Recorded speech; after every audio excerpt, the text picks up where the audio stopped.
लोकसभा व विधानसभा निवडणुकीत राष्ट्रवादीची जमेची बाजू असेल त्या दृष्टीने पक्षबांधणी करण्याचे काम सुरू आहे, असा दावा राष्ट्रवादीचे नवनिर्वाचित जिल्हाध्यक्ष सुरेश गवस यांनी केला।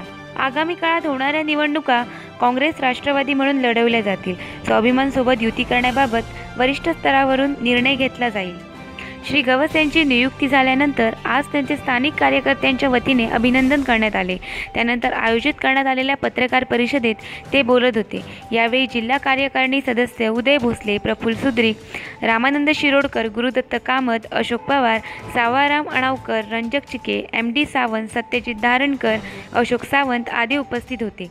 यावेळी आरवली येथील धर्माजी बागकर यांनी राष्ट्रवादी पक्षात प्रवेश केला। यावेळी श्री गवस म्हणाले, पक्षाध्यक्ष शरद पवार यांनी मला संधी दिली आहे।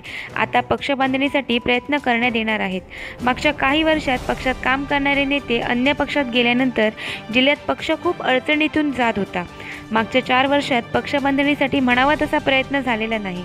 त्यामुळे येणाऱ्या काळात ग्रामीण भागांपासून शहरांपर्यंत पक्ष बळकट करण्यासाठी माझे प्रयत्न सुरू आहेत। राष्ट्रवादी काँग्रेस पक्षाचे राष्ट्रीय अध्यक्ष सन्माननीय शरदचंद्रजी पवार साहेब यांनी मला जिल्हाध्यक्ष म्हणून सिंधुदुर्ग जिल्ह्यासाठी अध्यक्षपदाची धुरा वाहण्यासाठी दिलेली आहे आणि त्याच्यामुळे ग्रासरूटला खेड्यांपासून शहरापर्यंत प्रत्येक कार्यकर्त्याच्या घराघरात पक्षाची ध्येय धोरणं पसरून कार्यकर्त्यांची मोठी फळी निर्माण करणार आणि ह्या कामात माझे सगळे सहकारी आणि जिल्हा कार्यकारिणी सगळे पदाधिकारी मला सहकार्य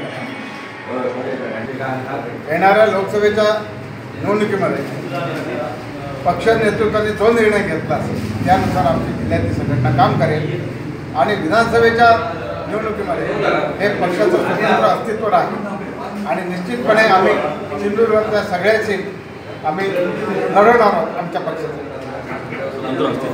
पक्षाचं स्वतंत्र अस्तित्व कायम राहील। राष्ट्रवादी काँग्रेस विधानसभेच्या निवडणुका लढवणार। राष्ट्रवादीच्या जिल्हाध्यक्षपदी निवड झाल्याबद्दल श्री सुरेश गवस यांचे हार्दिक अभिनंदन। त्यांच्या पुढील वाटचालीस शुभेच्छा। सुरेशराव गवस साहेब, आप आगे बढ़ो, हम तुम्हारे साथ हैं।